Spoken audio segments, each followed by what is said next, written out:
testem minden nap egy újabb sebet hagyott.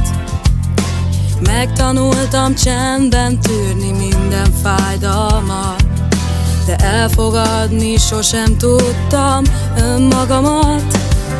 A lelkem sem gyógyult meg, csak egy mélyebbre tört.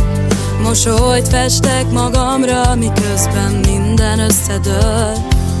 A tükör előtt állva egy idegen néz vissza rám, és nem találom azt a lányt, aki már boldogságra talált. Van egy csendes árnyék, ami senki sem lát. Minden nap velem ébred, és velem jár tovább. A testem szab határokat, mit tehetek, mit nem, és néha úgy érzem, elvesz valamit belőlem.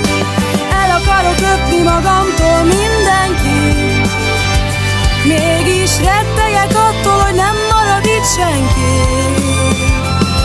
Futok önmagam előtt, de bármerre megyek, a félelmeim mindig utolérnek.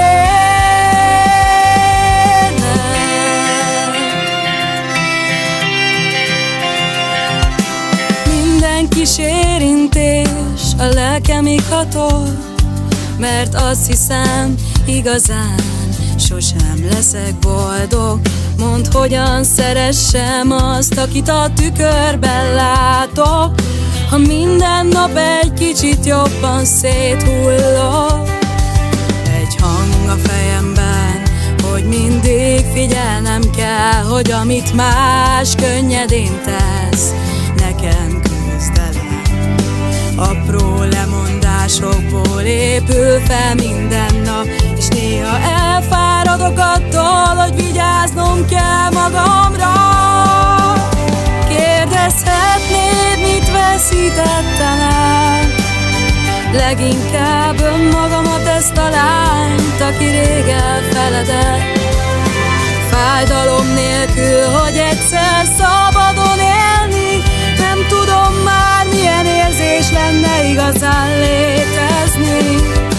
Elfelejtettem azt, hogy a reggel milyen könnyű volt, ahol nem volt állandó fájdalom, sem gyógyszer, csak röpke boldog életem, mint egy másik élet volna, amiben nem szégyeltem önmagam, nem bujkáltam soha. Ha egyszer csend lesz bennem, ne kérdezd, hova lettem, csak annyit tudj, hogy túl sok vihart őriztem. De amíg dobban bennem egy apró néma remény, megpróbálok élni, nem csak túlélni még. Ha egyszer csend lesz bennem, ó, ne kérdezd, hova lettem, csak annyit tudj, hogy túl sok vihart őriztem. De amíg dobban bennem egy apró néma remény, megpróbálok élni, nem csak túlélni még.